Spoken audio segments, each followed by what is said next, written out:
The C-130 descended with a heavy, groaning sigh, its engines churning the dust of the forward operating base into a cinnamon-colored haze. From its cavernous belly emerged a line of replacements, their faces a mixture of apprehension and bravado. Last among them was a woman who moved with a quiet economy that rendered her almost invisible. Her name was Alara, and her transfer orders listed her as an auxiliary field nurse, a backup. The title was a drab coat thrown over a history she no longer claimed. She carried a single, worn duffel bag, its weight familiar in her hand. The air here was thin and sharp, tasting of grit and jet fuel, a flavor she remembered from another life. The base was a jagged collection of sand-colored tents and hardened shelters, a temporary scar on an unforgiving landscape. Men and women in uniform moved with a hurried, deliberate energy, their eyes constantly scanning the ridgelines that encircled them like broken teeth. No one gave her a second glance.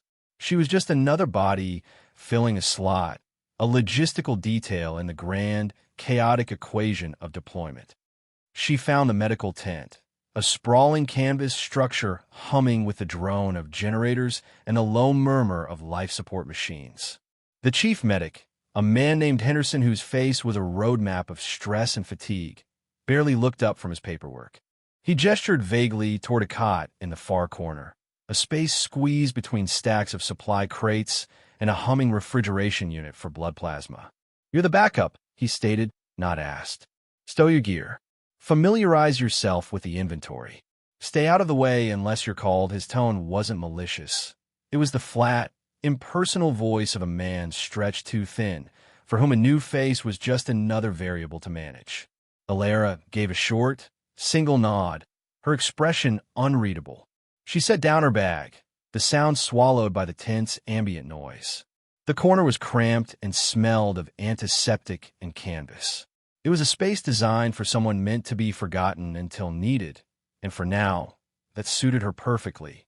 She began her work not by unpacking her personal items, but by methodically checking the seals on the supply crates, her fingers running over expiry dates and lot numbers with a practiced, silent efficiency. She was a ghost in the machine, her presence acknowledged but not truly seen. The next day, Colonel Vance made his rounds. He was a man carved from granite and regulation, his posture ramrod straight, his gaze a tool for measuring compliance and identifying weakness.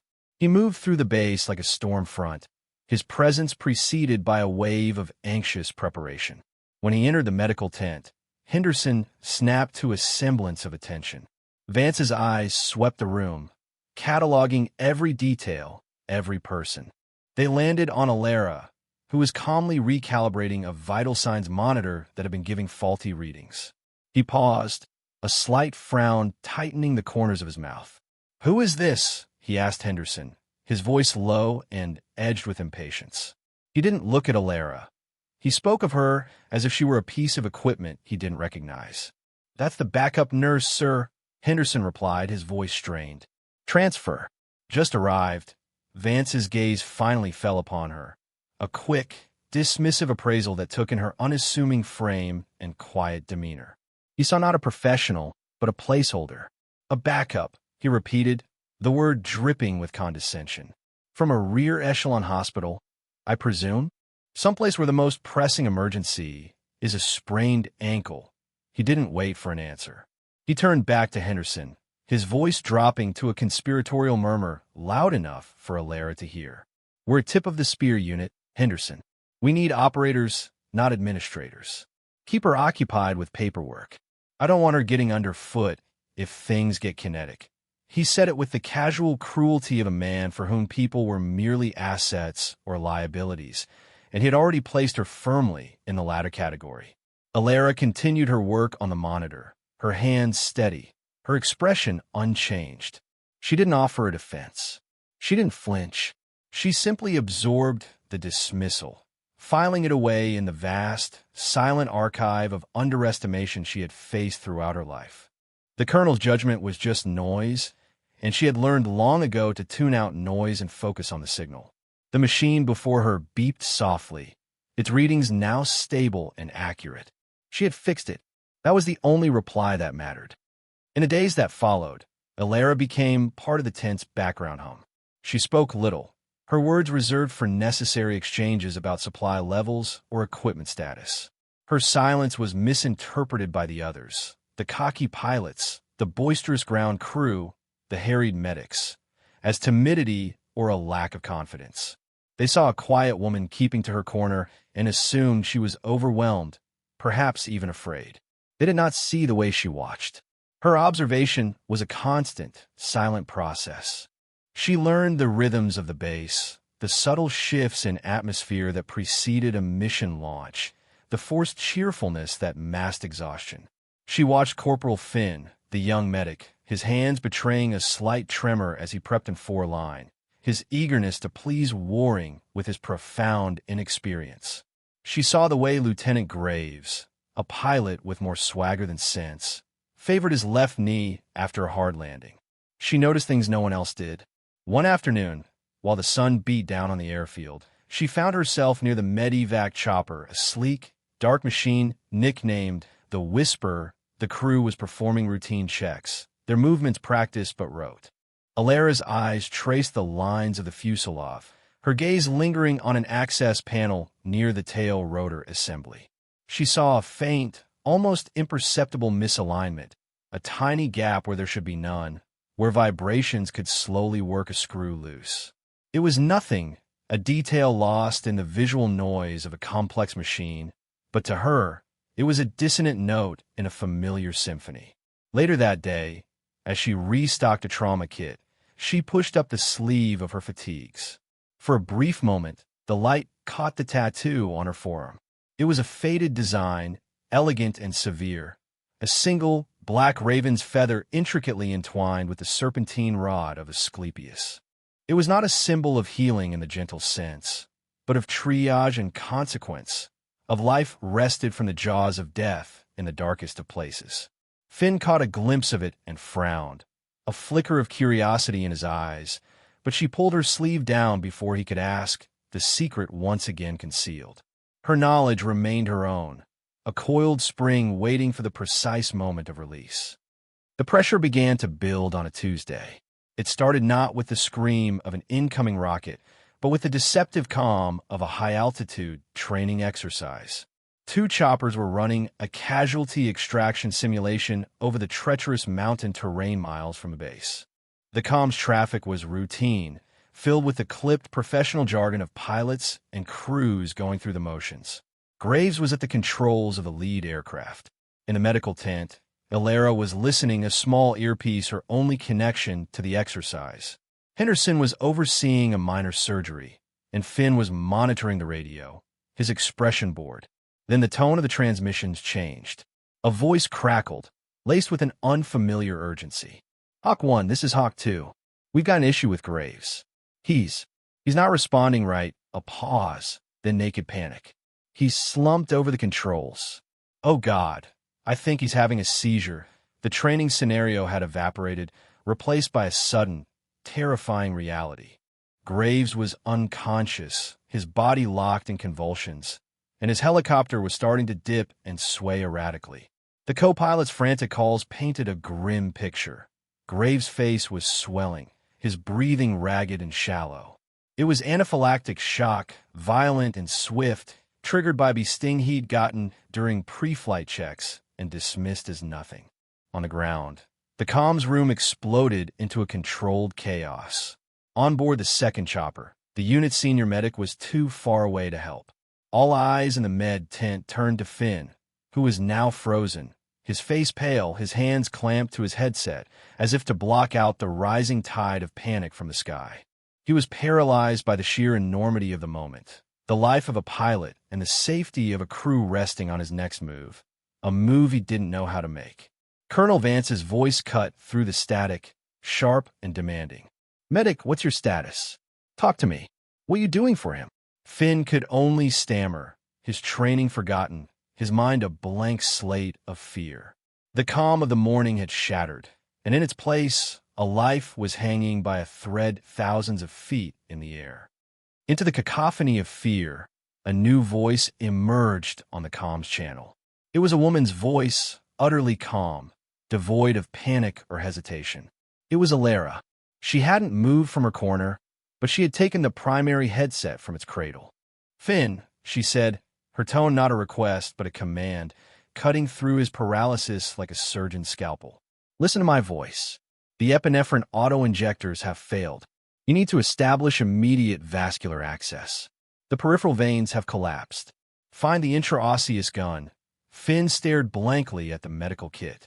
The IO gun was a piece of equipment he had only ever used on a training mannequin. It was a drill for boring directly into bone marrow, a brutal, last-resort procedure. I can't," he stammered, his voice trembling. "I've never." Alara's voice was unrelenting, yet strangely steadying. "You can. Open a case. Take out the 15-gauge needle set. You are aiming for the proximal tibia, 2 centimeters below the patella. Do you understand?" She wasn't asking. She was guiding his hands from miles away, her words painting a precise picture in his mind. "Co-pilot," she said, her voice shifting to the other man in the cockpit. "Hold him steady. This will be rough, step by step." She walked Finn through the procedure. Her instructions were a masterpiece of clarity and economy. "Locate the landmark. Brace his leg. Remove the safety cap. Push the needle through the skin until you feel the bone. Now squeeze the trigger." A short, controlled burst. There was a tense silence, punctuated by the frantic whir of the helicopter blades and Finn's ragged breathing. Then a choke sound from Finn. "It's in. The needle is in." "Good," Alara said, her voice unchanged. "Secure the line. Administer 500 micrograms of epinephrine directly into the marrow. Follow with a saline flush." Now, minutes stretched into an eternity. Then, the co-pilot's voice, thick with relief, broke the silence. "He's breathing again. The swelling is going down. He's coming around."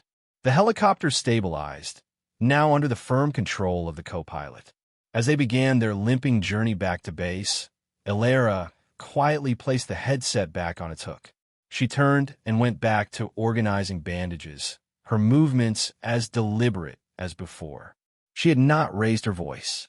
She had not celebrated.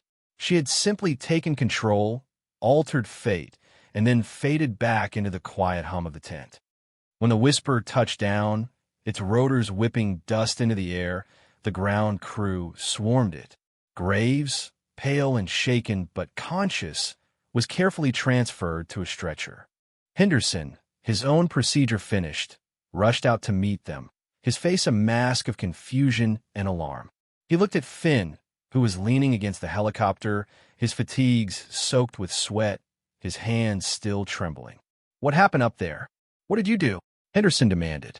Finn didn't look at his superior. He simply lifted a shaking hand and pointed toward the medical tent, toward the unassuming silhouette of the woman in the corner. "It wasn't me," Finn said, his voice barely a whisper. "It was her. She talked me through it. She knew everything.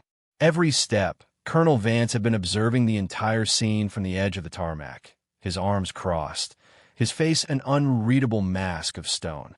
He had heard the entire exchange on the command channel.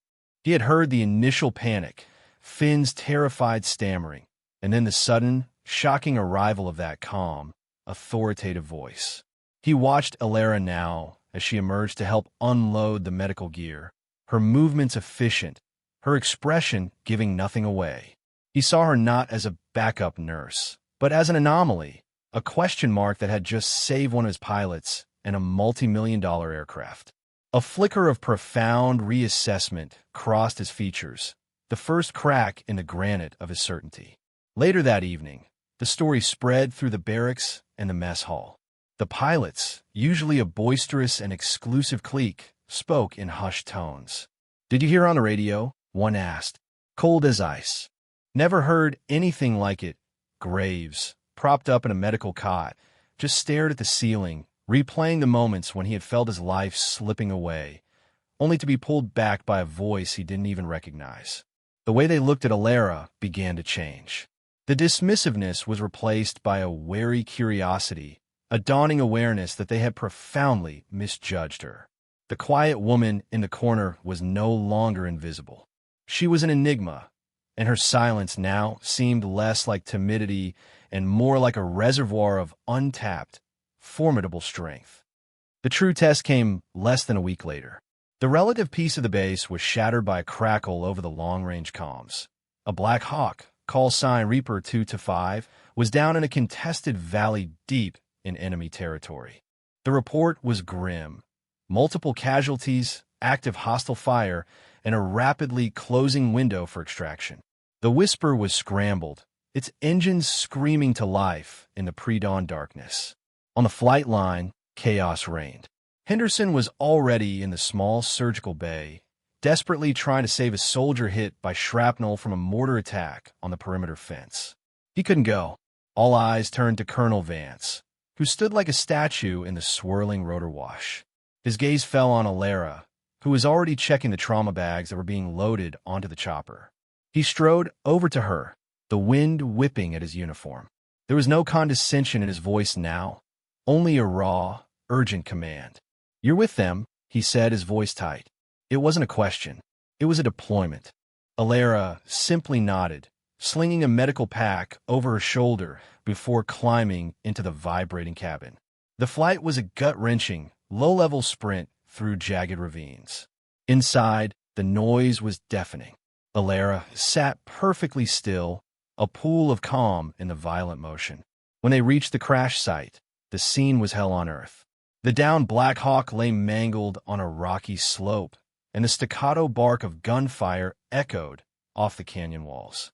As the Whisper hovered, its door gunner laying down suppressive fire, the wounded were hauled aboard. The cabin became a cramped space of blood, fear, and pain. Then, a volley of rounds stitched across their fuselage. A slug tore through the cockpit, hitting the co-pilot in the shoulder. He slumped against the controls with a cry of pain. The pilot wrestled with the chopper, shouting curses as he fought to gain altitude under fire. In the back, amidst the chaos of moaning soldiers and the frantic shouts of the crew chief, Alara moved with a speed and grace that was both terrifying and beautiful. It was a fluid, violent ballet of life-saving. She seemed to be in 3 places at once, her hands a blur. She cinched a tourniquet high on one soldier's leg, packed a deep chest wound on another, and then, without breaking stride, moved to the cockpit. Bracing herself against the lurching aircraft, she applied a pressure dressing to the co-pilot's bleeding shoulder with one hand, while simultaneously checking the vitals of the man nearest to her with the other. Her movements were brutally efficient, stripped of all wasted motion. She was not a nurse. She was a force of nature, an embodiment of focused, life-altering will in the heart of chaos. They made it back to base as the sun crested the mountains, casting long, bloody shadows across the airfield. The Whisper was riddled with bullet holes, but everyone inside was alive.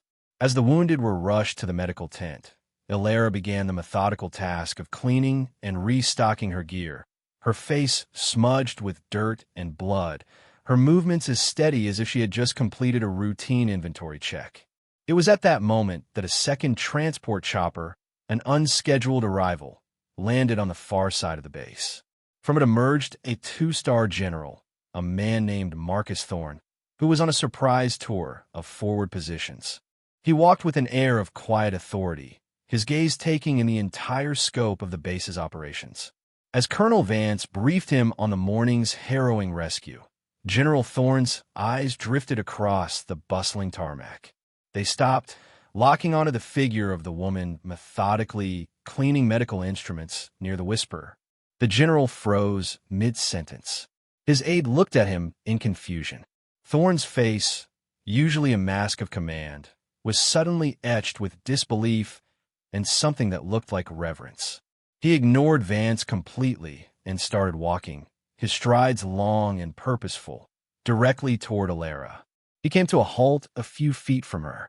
The pilots, the crew chiefs, even Vance, watched in stunned silence. "Hecate," the general said, his voice low and raspy with emotion. The name hung in the air, ancient and powerful. Alara looked up from her work, her eyes meeting his. For the first time, a flicker of something, recognition, memory, weariness, crossed her face. Thorn's gaze dropped to her forearm, where the sleeve had ridden up, revealing the tattoo of the raven's feather and the serpent. "My God," he whispered, "we all thought you were a ghost. We thought we lost you in Cost Valley." He turned to the utterly bewildered Colonel Vance. "Colonel," he said, his voice now ringing with an authority that could crack stone, "do you have any idea who this is? This isn't a backup nurse. This is Major Ilera Rostova. She founded the Night Stalker Medical Detachment for the 7th SOAR. She wrote the doctrine on prolonged field care under fire that your medics study. The woman you've had stocking shelves saved more lives behind enemy lines than most battalions see in a full tour. Her file was classified top secret and then buried after the Cost incident. We all thought she was dead." A profound silence fell over the flight line. Vance stared at Ilera, the full weight of his ignorance, his arrogance, crashing down on him. The woman he had dismissed as an administrator was a living legend. The revelation swept through the base like a shockwave. The name Hecate was whispered in the mess hall, in the barracks, on the flight line. It was a call sign, spoken with the kind of awe reserved for myths. The pilots who had once ignored her now recounted the stories of her voice on the radio and her impossible calm under fire, each telling embellishing the legend further. The younger soldiers looked at her with a mixture of fear and profound respect. Corporal Finn felt a flush of shame for his initial judgment, followed by an overwhelming sense of gratitude. He understood now that he hadn't just been taught a procedure. He had been given a lesson by a master. The entire social fabric of the base had been rewoven around the quiet truth of her identity. The next morning, as Ilera walked from her bunk toward the medical tent, her path was blocked. A group of pilots stood waiting for her, led by a fully recovered Lieutenant Graves. They weren't swaggering now. Their arrogance had been stripped away, replaced by a solemn humility. As she drew near, they didn't speak. One by one, they straightened their shoulders and came to a sharp, silent position of attention. It was a gesture of ultimate respect, an honor guard for the ghost who walked among them. At the edge of the group stood Colonel Vance.